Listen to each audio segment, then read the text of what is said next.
The alarm rang through the council station at exactly 0600 hours. Commander Jiho woke instantly, his hand already reaching for his tablet before his eyes fully opened.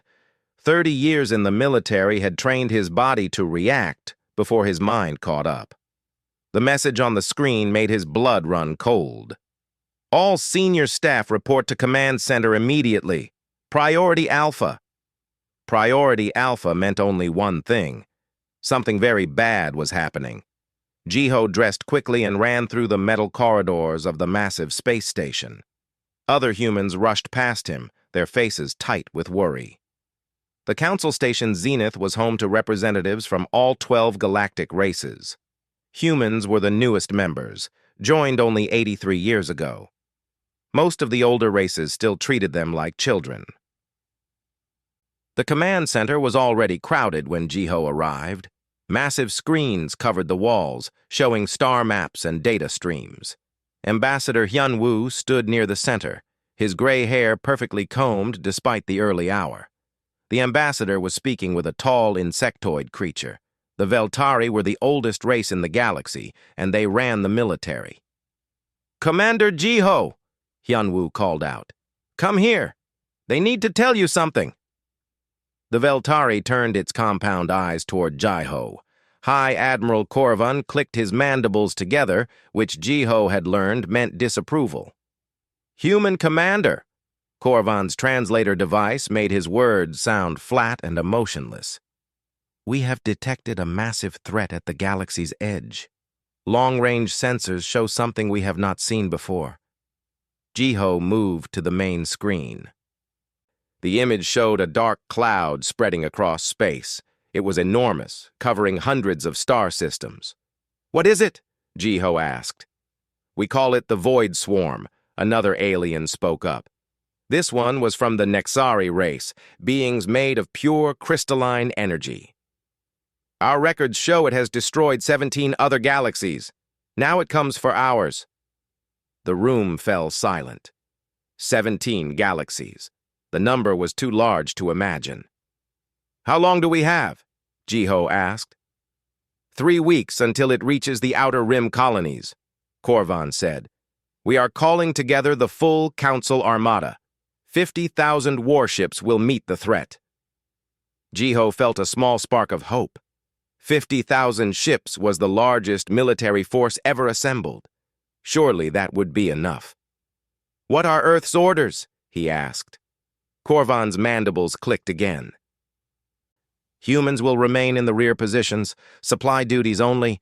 This battle requires experience humanity does not possess." Jiho felt anger rise in his chest. "Sir, with respect, Earth has 3,000 ships ready to fight. Our crews are trained and prepared." "Your species has been in space for less than a century," Korvan said coldly. "The Veltari have fought for 10,000 years. You will follow orders." Ambassador Hyun-woo put a hand on Jiho's shoulder, a silent message to stay calm. Jiho bit back his angry words and nodded stiffly. "Understood, sir." Over the next 2 weeks, Jiho watched the preparations with growing frustration. The Council's armada gathered near the edge of known space. The ships were beautiful, perfect examples of technology thousands of years more advanced than Earth's vessels. Everything was organized with mathematical precision. Every ship had its exact position. Every weapon had its calculated firing solution. It was all planned down to the smallest detail. Captain Minji called him from her flagship, the Soul's Pride. Her face appeared on his screen, and she looked as frustrated as he felt. "They won't even let us near the front lines," she said. "They have us sitting 50 light years back, loading supply containers." "I know," Jiho said, "but orders are orders." "Since when do you accept stupid orders?" Minji challenged. She had served with him for 15 years. She knew him too well. "Since we don't have a choice," Jiho said quietly. "Not yet, anyway." The Void Swarm hit the Outer Rim exactly on schedule. 3 colonies went dark within 48 hours. No distress calls, no escape pods. Just silence. The Council Armada moved forward to engage. Jiho watched the battle data come through on his screens. At first, everything looked good. The Council ships opened fire with weapons that could tear apart planets. Energy beams bright enough to blind sensors cut through space. Then the swarm responded. The creatures that made up the swarm were like nothing in any database. They changed shape constantly, adapting to each attack. When energy weapons hit them, they absorbed the power and grew stronger. When kinetic rounds struck them, they split into smaller pieces that kept fighting. But the worst part was how they fought. The Council forces followed their careful plans, moving in organized formations and calculated patterns. The swarm seemed to predict every move. It was like they could read the Council's mind. Every trap the aliens set, the swarm avoided. Every ambush failed. Within 3 days, 20,000 Council ships were destroyed. Jiho stood in the command center, watching the disaster unfold. Other staff members looked pale and shocked. This wasn't supposed to happen. The Council had never lost a battle this badly. "They're falling back," someone whispered. The Armada was retreating. Proud Veltari warships that had never fled from anything were now running. The crystalline Nexari dreadnoughts were pulling away. Even the ancient Catharan philosopher warriors were abandoning the field. Jiho's tablet buzzed. He looked down and saw a message marked with the highest level of encryption. It was from High Admiral Korvan himself. He opened it with shaking hands. Ambassador Hyunwoo, Commander Jiho. I am sending this message against all protocols. Our forces are broken. The enemy adapts to everything we do. Our logic, our calculations, our 10,000 years of experience, none of it matters. They predict us perfectly. We need something they cannot predict. We need chaos. We need humans. Emperor, forgive me, but we need your help. Now. Jiho read the message 3 times to make sure he understood it correctly. The proud Veltari were asking humans for help, the same ones who had called them too inexperienced to fight. He looked at Ambassador Hyunwoo. The older man had received the same message. Their eyes met across the command center. Call Captain Minji, Hyunwoo said quietly. Tell her to prepare all Earth forces for immediate combat deployment. Sir, the Council hasn't authorized. I am authorizing it, Hyunwoo said firmly. As humanity's representative, I am sending our people to war. If the Council wants to court-martial me later, they can try. But right now, we have a galaxy to save. Jiho felt a grim smile cross his face. Finally, humanity would show these ancient races what it meant to fight like humans. He opened a channel to all Earth forces. Attention, all human vessels. This is Commander Jiho with Priority Alpha orders. All ships are to proceed immediately to the front lines. Battle formation Delta 7. Authorization code Sierra Whiskey Alpha Romeo Mike. The code spelled out a single word that every human soldier knew. Swarm. Captain Minji's face appeared on his screen, fierce and determined. It's about damn time, she said. Soul's pride is moving out. Let's show these aliens how humans fight. Jiho watched as 3,000 human ships broke formation and accelerated toward the battle. They were small compared to the Council's surviving forces. They were less advanced. They were inexperienced. But they were human. And humans had one advantage that no other species possessed. They had never learned how to give up. Captain Minji stood on the bridge of Soul's Pride as her fleet dropped out of faster-than-light travel. The scene before her was hell made real. Debris from destroyed ships floated everywhere. Fires burned in the vacuum of space where fuel and oxygen still leaked from broken hulls. And through it all, the void swarm moved like a living shadow. All ships break formation, Minji ordered. Fight like we trained. No patterns. No predictability. Make it up as you go. Her crew looked at her like she was crazy.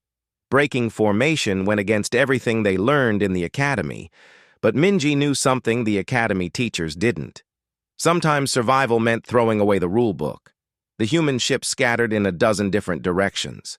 Some went high, others went low. 3 ships flew straight toward the swarm while 2 others flew backward, shooting the whole time. There was no pattern to it, no logic. The swarm hesitated. For the first time since the battle began, the enemy paused. It was only for 3 seconds, but those 3 seconds were enough. "Fire everything!" Minji shouted. Missiles, energy beams, and old-fashioned bullets filled the space between the human fleet and the swarm. The creatures tried to adapt like they had done before, but they couldn't predict which direction the next attack would come from. The humans weren't following any plan. They were just fighting. Aboard a Veltari cruiser, High Admiral Corvan watched in amazement. The humans fought like madness personified. Ships would suddenly dive toward the enemy, fire everything they had, then spin away at impossible angles. Other ships worked in pairs, but not the way his people did. One human ship would act as bait, drawing swarm creatures close, while its partner would appear from behind a piece of debris and strike. "They are chaos," his second-in-command observed. "There is no order to their movements." "No," Corvan said slowly. "There is order. We just cannot see it. Look closer." He was right. The humans did have coordination, but it was fluid. They reacted to each other in real time, changing plans every few seconds. When one ship was in trouble, 3 others would suddenly appear to help. When a gap opened in the swarm's defense, human ships would pour through before Corvan even noticed it was there. "How do they communicate so quickly?" his second-in-command asked. "I do not know," Corvan admitted, "but we need to learn." The battle raged for 6 hours. The human fleet lost ship after ship. The swarm was still adapting, learning from every attack. But the humans kept changing tactics. Every time the swarm figured out one approach, the humans would try something completely different. In the middle of the fight, disaster struck. The Tertian Nebula, a massive cloud of radioactive gas, became a trap. Captain Minji's flagship and 20 other human ships got caught inside along with the remains of Corvan's task force. The swarm surrounded them on all sides. Corvan calculated their odds. His computer showed a 0.03% chance of survival. Following standard procedure, he gave the order to abandon ship. "All crew to escape pods. We will evacuate and regroup with the main fleet." Minji's face appeared on his communications screen. "Admiral, what are you doing?" she asked. "We cannot win this battle," Corvan explained calmly. "Logic demands we preserve our forces for future engagements." "Logic?" Minji laughed, but there was no humor in it. "Admiral, logic didn't save your fleet before we got here. Stay in your ship and follow my lead." "Captain, I have fought in 400 battles. The mathematics are clear." "Then stop doing math and start fighting," Minji shouted. "All human ships, listen up. We're going to use the nebula's radiation against them. Kill your shields." "Captain, that will expose us to lethal radiation doses," her own engineer protested. "I know," Minji said grimly. "We'll be dead in 20 minutes from exposure, so we better win this fight in 19. Do it." The human ships dropped their shields. Immediately, radiation poured through their hulls. Minji could feel it, like needles in her bones. She ignored the pain. "Now flood your sensor arrays with the radiation readings. Broadcast it on all frequencies. Blind them with noise." The human ships became like stars, pumping out so much electromagnetic radiation that sensors couldn't see anything. The swarm creatures thrashed blindly, unable to track their targets. "All ships ramming speed," Minji ordered. "Target the biggest ones. If we're going to die anyway, we're taking them with us." Corvan watched in horror and awe as human ships accelerated toward swarm creatures 10 times their size. The humans weren't retreating. They weren't trying to escape. They were attacking with the fury of cornered animals. Soul's Pride crashed into a swarm battleship, and Minji detonated her reactor core on impact. The explosion tore through 3 more swarm vessels, but Minji had already evacuated to a smaller ship at the last second. She appeared on Corvan's screen again, her face burned from radiation, her uniform torn. "Admiral, The path is clear. Move your ships now. Korvan didn't argue this time. His fleet followed the humans through the gap in the swarm's line. They lost more than half the human ships, but everyone else survived. As they regrouped in safe space, Korvan's medical team tried to help the human survivors. The radiation damage was severe. Many would die despite the best treatment. "Why?" Korvan asked Minji as doctors worked on her. "Why sacrifice so much for my ships?" Minji coughed blood before answering. "Because that's what you do for your allies. You don't calculate odds, you just fight." Word of the battle spread quickly through the surviving council forces. The humans had done the impossible. They had stopped the swarm's advance, even if only temporarily. More importantly, they had shown it could be fought. Commander Jiho received an emergency transmission from the council itself. The leaders of all 12 races appeared on his screen. They looked old and tired and afraid. "Commander Jiho," the council speaker said, "we are granting you emergency authority over all defensive operations. We need someone who can fight this enemy. We need human thinking." Jiho stood straight despite his exhaustion. "I accept on one condition. You have to let me train your forces. They have to learn to fight like humans." "That is highly irregular. It's that or we lose," Jiho interrupted. "The swarm beats you because it can predict you. It knows exactly what logical beings will do in every situation. But humans? We're not that logical. We get angry. We get scared. We do stupid, crazy things that shouldn't work. And that's exactly what will save us." The council members looked at each other. Finally, the speaker nodded. "Very well. The galaxy is yours to defend, Commander. Emperor, help us all." Jiho immediately began broadcasting orders to all council forces. Captain Minji, recovered enough to return to duty, helped him organize the first training sessions. Alien soldiers watched in confusion as humans taught them to ignore their instincts. Veltari pilots learned to fly erratically instead of efficiently. Nexari gunners learned to waste ammunition on suppressing fire instead of calculating perfect shots. Catharan warriors learned to scream in rage instead of maintaining calm. It went against everything these ancient races had learned. But slowly, they began to understand. Meanwhile, on a research station, engineer Nara worked on her own solution. She was humanity's best technical mind, and she had an idea that was either brilliant or insane. Probably both. "If we can make them think like humans temporarily," she told her team, "we can make them fight like humans." She called it the resonance network. It would link alien minds to human emotional patterns during battle. It was dangerous and untested. "We'll try it," Jiho said when she presented the idea. "Because dangerous and untested is the most human thing I've ever heard." The training hall on Council Station was filled with the strangest sight anyone had ever seen. A Veltari warrior, member of a race that prided itself on calm and logic, was screaming at the top of his lungs while firing a practice weapon. Beside him, a crystalline Nexari was learning to shoot before finishing calculations. In the corner, a Catharan philosopher was being taught to embrace anger instead of suppress it. Commander Jiho walked between them, observing. Some were adapting quickly, others struggled with every lesson. All of them looked uncomfortable. "I don't understand the purpose of this emotion," a Veltari pilot complained.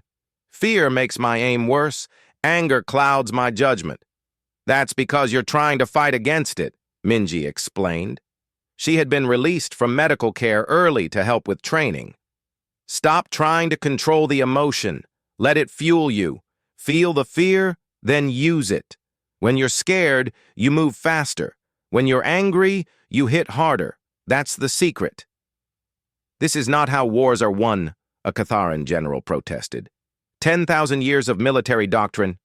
"Got you nowhere against the swarm," Jiho interrupted sharply. "Your 10,000 years of doctrine got 40,000 ships destroyed in 1 week. So maybe it's time to try something new." The Catharan fell silent. It was hard to argue with results, even for a philosopher warrior. The real breakthrough came when engineer Nara finished the resonance network. The device looked simple, just a small neural connector. But what it did was revolutionary. It allowed alien minds to temporarily connect with human emotional patterns. The first test volunteer was High Admiral Korvan himself. He wanted to understand how humans thought. Nara attached the device to his neural cluster, while a human soldier named Junho wore the other end. Activating in 3, 2, 1, Nara counted down. Korvan's compound eyes went wide. Suddenly, he could feel things he had never experienced before. Junho was thinking about his family back on Earth, the love for his children. The fear of never seeing them again, the burning determination to protect them, even if it cost his life. And underneath it all, a strange kind of joy. Junho was happy to be here, fighting for something bigger than himself. "This is remarkable," Korvan said slowly. "You carry all these feelings while fighting? How do you function?" "We don't think about it," Junho replied. "It's just part of being human. You feel everything and you keep moving anyway." The resonance network was distributed to all council forces. Soldiers could activate it during battle to temporarily boost their unpredictability and fighting spirit. The effect only lasted a few minutes, and using it too much could cause psychological damage. But those few minutes could mean the difference between victory and death. The swarm didn't wait for the training to finish. It pushed deeper into the galaxy, consuming more worlds. The council forces needed to make a stand. Jiho chose the Shattered Ring, an ancient megastructure left behind by a civilization long dead. It was a perfect location for a trap. "The ring is falling apart," Nara explained to the assembled commanders. "Its power cores are unstable. If we destabilize them further, we can create a localized singularity, a small black hole that will destroy everything in the area." "Including us," a Nexari admiral pointed out. "Only if we're still there when it happens," Jiho said with a grim smile. "That's why we need bait." The plan was risky, which meant it was perfectly human. The council fleet would pretend to retreat in disorder. The swarm would chase them into the ring's gravity wells. Hidden strike teams would rig the power cores to explode. At the last second, the fleet would jump to faster-than-light speed, leaving the swarm trapped. "What if the swarm doesn't follow?" someone asked. "They will," Minji said confidently. "They've learned to predict logic, but they can't predict stupidity. This plan is so crazy that they won't see it coming." The battle began exactly as planned, which immediately made Jiho nervous. The council fleet engaged the swarm at the ring's outer edge, then began falling back.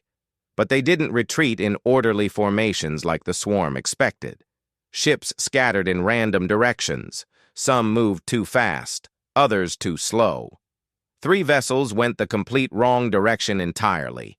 It looked like total chaos. It looked like panic. The swarm took the bait and pursued.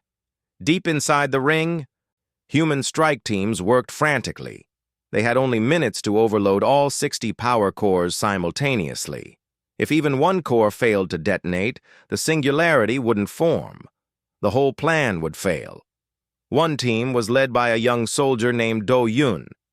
His hands shook as he worked on the ancient alien technology. The instruction manual that Nara had given him was 80 pages long, and he had read it exactly once. "Core 17 ready," he reported. "Core 43 ready," another team called in. One by one, the cores were armed, but the swarm was getting closer. Some creatures had broken away from the main force and were moving toward the ring's interior. They would find the teams any second now. "Core 60 still offline," a panicked voice reported. "The power coupling is damaged. I need more time." "We don't have more time," Jiho's voice came through the communication system. "All teams, evacuate now. That's an order." "Sir, without Core 60, the chain reaction won't work," Do-hyun protested. "I know. But I won't sacrifice your lives for..." Then don't make it an order, Do-hyun interrupted. He switched off his communicator before Jiho could respond. He looked at his team. Anyone who wants to leave, go now, but I'm staying until this core is ready. Nobody moved. They worked as fast as they could while swarm creatures got closer. Do-hyun could hear them tearing through the ring's metal walls. His hands moved on pure instinct, connecting wires and rerouting power. Behind him, his teammates had drawn their weapons. They would buy him time. Core 60 is armed, Do-hyun finally said. Everyone, run! They sprinted toward the extraction point. Swarm creatures poured through the walls. Do-hyun's teammates fired while running backward. The extraction ship was just ahead, its engines already warming up. A swarm creature grabbed one of Do-hyun's teammates, a woman named Yoonji. She screamed as it pulled her back. Do-hyun didn't think. He just reacted. He activated his resonance network connector, letting human determination flood his system. Then he jumped onto the creature's back, firing his weapon directly into what looked like its brain. The creature released Yoonji. She stumbled forward into the ship. Do-hyun tried to follow, but another creature blocked his path. Do-hyun, come on! Yoonji screamed. Go! He shouted back. Get out of here! The ship's doors closed. It accelerated away just as the power cores reached critical mass. On the flagship, Jiho watched the countdown with a heavy heart. Do-hyun's team had done it. All 60 cores would explode simultaneously, but Do-hyun himself was still inside. Detonation in 5, 4, 3, 2, 1, Nara counted. The shattered ring tore itself apart. 60 massive explosions merged into one, creating a swirling vortex of gravity so intense that light itself bent around it. The singularity appeared, a sphere of absolute black surrounded by a ring of doomed matter. The swarm's main force was caught in the gravity well.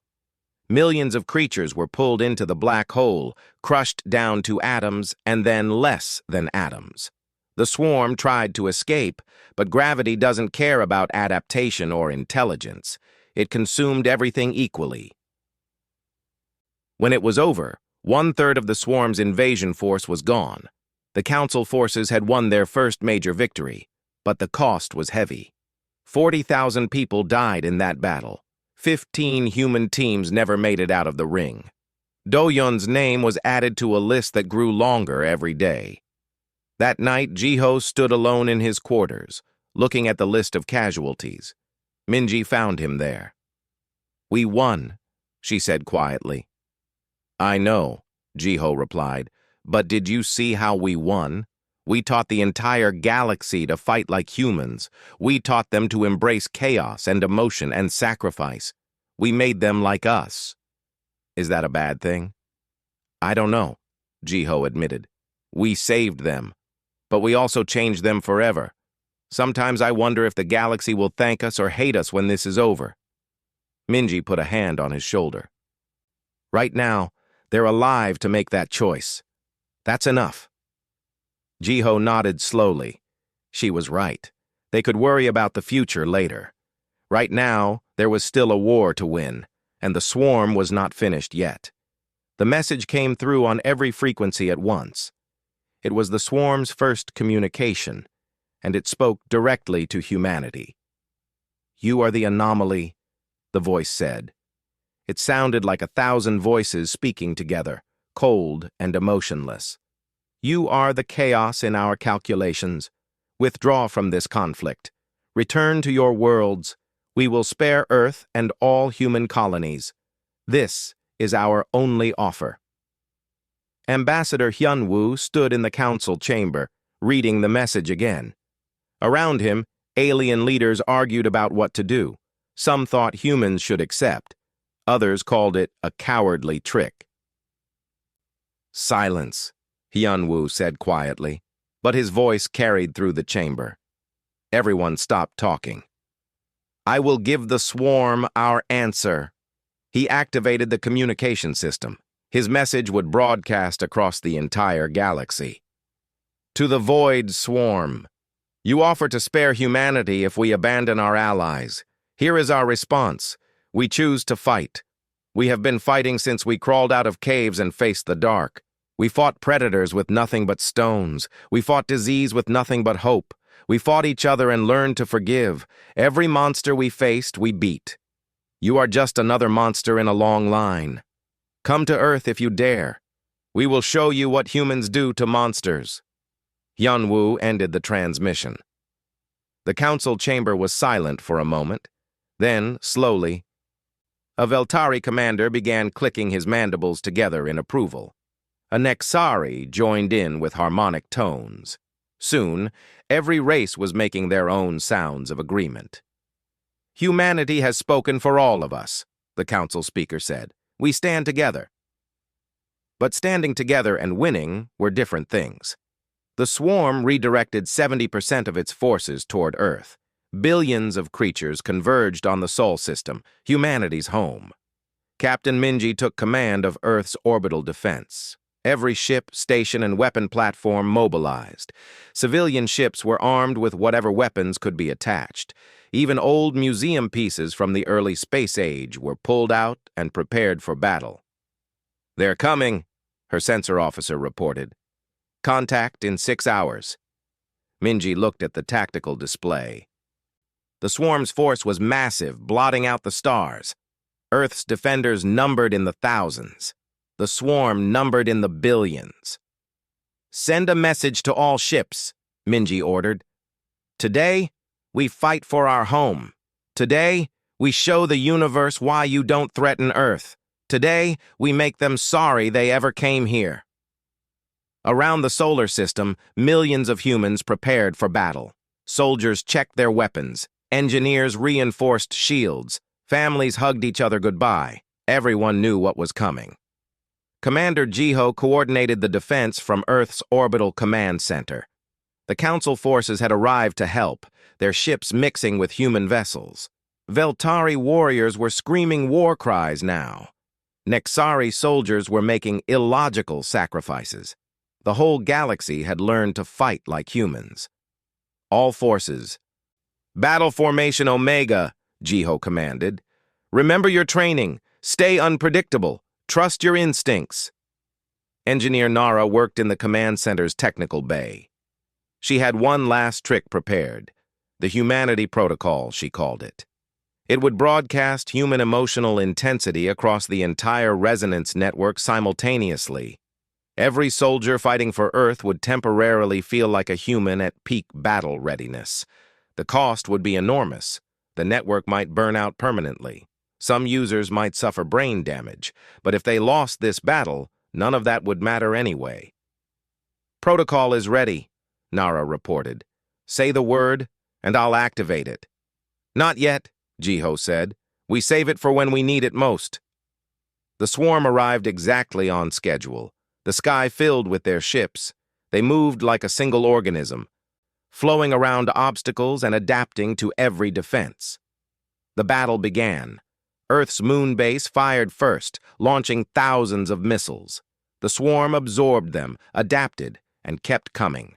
Mars orbital platforms opened up with energy weapons. The swarm split into smaller groups and surrounded them.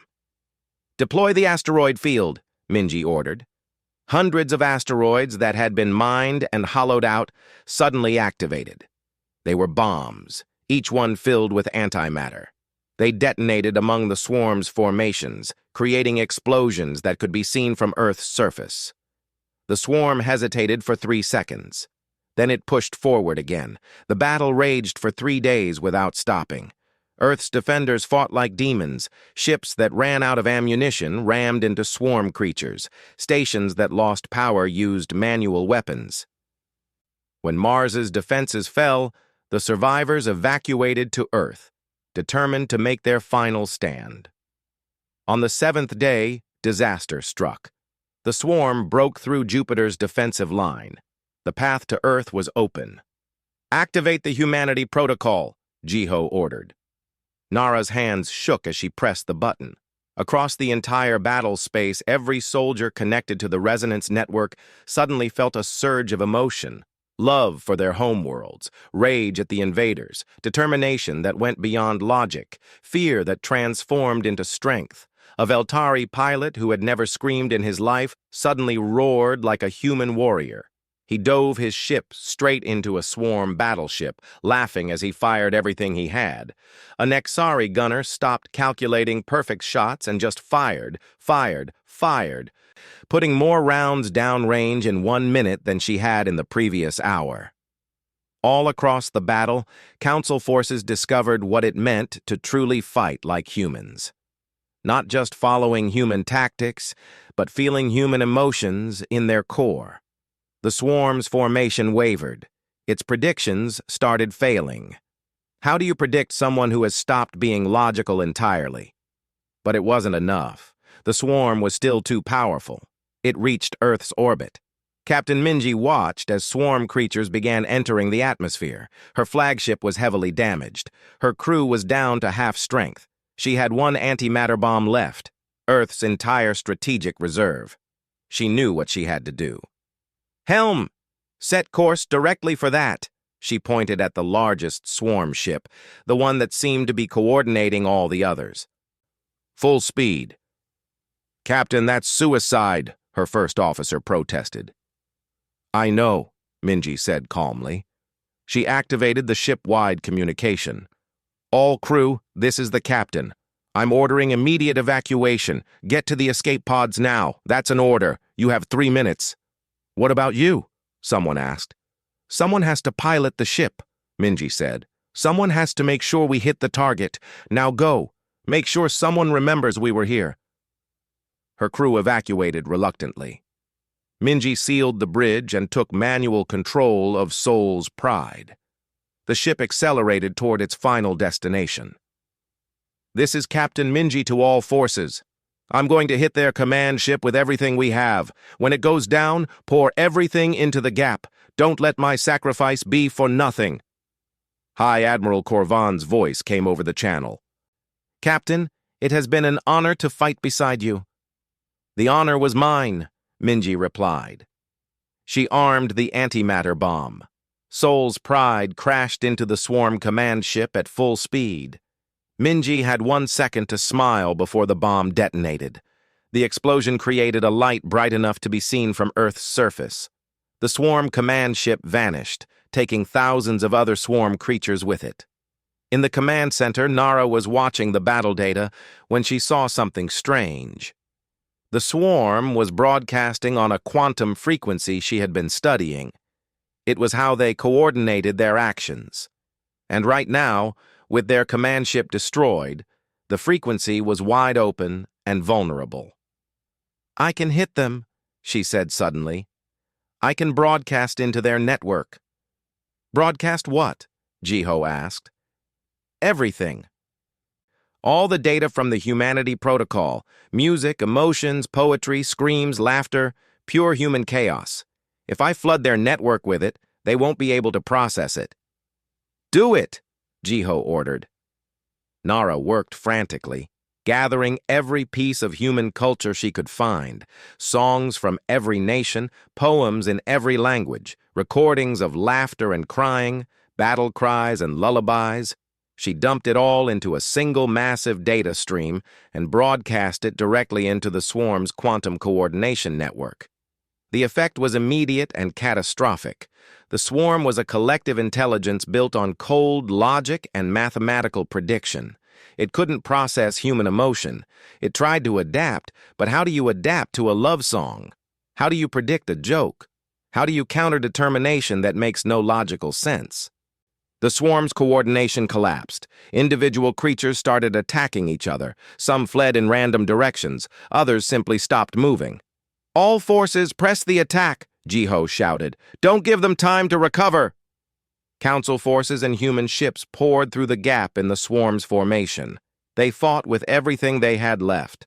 The battle lasted for 10 more days, but the outcome was no longer in doubt. The swarm retreated from the galaxy, its collective consciousness fragmented and broken. Earth was saved, but the cost was terrible. The planet's population had been reduced by 40%. 15 human colonies were completely destroyed. 200 million people died, including Captain Minji. In the command center, Jiho read the casualty reports with tears streaming down his face. They had won. But victory tasted like ashes.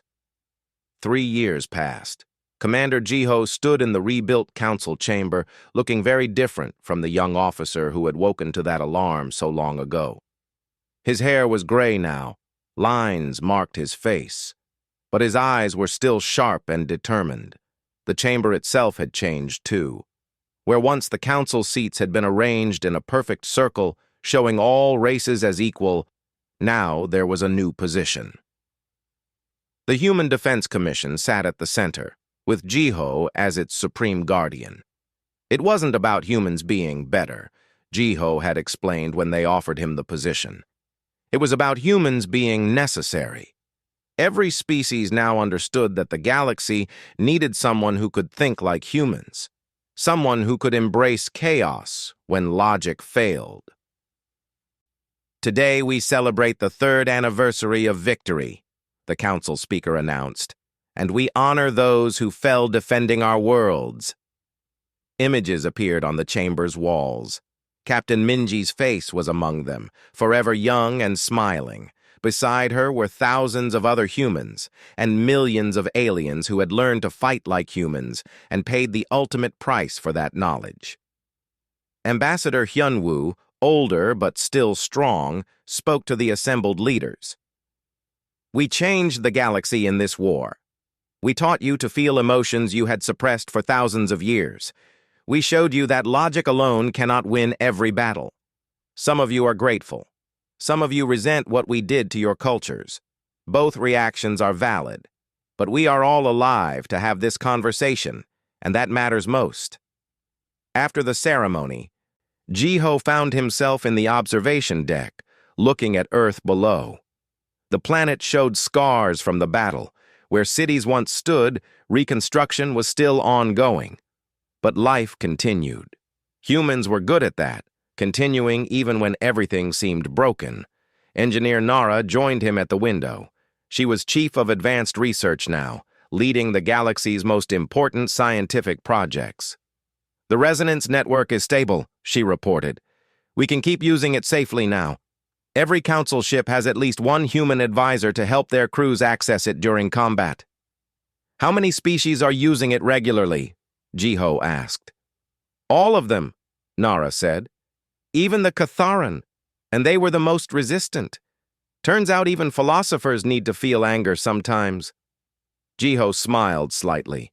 The changes went deeper than just military tactics. Alien cultures were shifting. Music from Earth played on worlds 1,000 light years away. Human art and literature were studied in alien schools. The concept of fighting spirit had entered galactic common language. Some aliens worried that their cultures were being diluted. Others embraced the changes. It was complicated, as most things were after a war. Have you seen the monument? Nara asked. Jiho nodded. The Monument of Chaos, as Hyunwoo had named it, orbited Earth like a second moon. It was massive, made from melted-down weapons from every species that fought in the war. The names of every casualty were inscribed on its surface, both human and alien. But what made it special was its design. By galactic standards, it was ugly, asymmetric, imperfect. Pieces jutted out at wrong angles. The proportions made no mathematical sense. It violated every aesthetic principle that alien races held dear. And that was exactly the point. It was a permanent reminder that perfection didn't save the galaxy. Chaos did. Imperfection did. The willingness to be wrong but determined did. I heard the Veltari children visit it on school trips now, Nara said. They're taught about the importance of embracing disorder. That must make their teachers uncomfortable, Jiho said. Everything about us makes them uncomfortable, Nara laughed. We're the species that saved them by teaching them to be irrational. That's going to be weird forever. High Admiral Korvan found them there. The old Veltari warrior moved slower now. The war had aged him, though his species didn't show age the way humans did. Commander Jiho, he said formally. Then his mandibles clicked in what Jiho had learned was affection. My friend. Admiral, Jiho replied warmly. How are the new recruits? Loud, Korvan said. Your training methods emphasize screaming. My species finds it disturbing, but effective. They stood together. 3 veterans of the worst war the galaxy had ever seen, looking at Earth. May I ask you something? Korvan said suddenly. Something that has troubled me since the war ended. Of course. What made humans this way? Korvan asked. Why are you the only species capable of such beautiful chaos? Your emotions, your irrationality, your refusal to accept defeat even when mathematics says you should. Where does it come from? Jiho was quiet for a long moment, thinking. It was a question he had been asked many times. The answer was complicated. We're not special, he said finally. Not really. Every species in this galaxy could be what we are. You just never had to be. I don't understand, Korvan said. Earth is a death world, Jiho explained. Our planet tried to kill us every day. Predators hunted us. Diseases killed us. Weather destroyed our shelters. Other humans fought us for resources. We should have gone extinct 100 times over. But we didn't. We survived because we learned one fundamental truth. Which is, when the universe says you should die, you spit in its face and keep fighting, Jiho said simply. That's not unique to humans. That's what life does when it refuses to quit. Your species evolved on peaceful worlds. You never needed to develop that desperate determination. But you have it now. We taught you, and you learned. That's what matters. Korvan's mandibles clicked thoughtfully. So you think any species could learn to fight like humans? I think any species that wants to survive has to learn, Jiho said. Because the universe is dangerous. There will always be another threat. Maybe not as bad as the swarm, but something. And when it comes, you need to be ready to be irrational and chaotic and determined beyond all logic. Nara's tablet beeped urgently. She looked at it, and her face went pale. Jiho, you need to see this. She showed him the data. Deep space monitoring stations had detected new anomalies at the galaxy's edge. Multiple signals, each different from the swarm, but equally massive. How many? Jiho asked. 7 distinct signatures, Nara said quietly, all moving toward our galaxy. The 3 of them stood in silence, processing this information. After 3 years of peace, of rebuilding and healing, another threat was coming. Maybe multiple threats. Jiho felt the familiar weight of command settling on his shoulders again. But he also felt something else, a grim kind of excitement. Humans were at their best when facing impossible odds. Send word to all council fleets, he ordered. Tell them we've detected possible threats. Begin preparations for defensive operations. What are you going to tell them? Nara asked. Jiho thought for a moment, then smiled. It wasn't a happy smile, but it was determined. I'm going to tell them the truth. The galaxy was getting too comfortable. We got soft during peacetime. But that's over now. It's time to remember what we learned in the war. It's time to show the universe what the galaxy can do when we fight together. He turned to face both of them. Send another message, too, to every human ship and station. Tell them Earth might need them again soon. Ask them to be ready. They'll answer, Korvan said with certainty. Humans always answer when called to fight. Not just humans anymore, Jiho corrected. All of us. The whole galaxy learned to fight like humans. Now we'll show these new threats why that matters. Later that night, Jiho stood alone in his quarters, looking at the stars. Somewhere out there, unknown enemies were coming. The galaxy would face them together, using tactics and strategies that combined alien technology with human determination. He thought about Captain Minji and all the others who died in the war. They had sacrificed everything to save the galaxy. Now it was his job to make sure their sacrifice meant something. to keep the galaxy safe for future generations. His tablet showed him reports from across known space.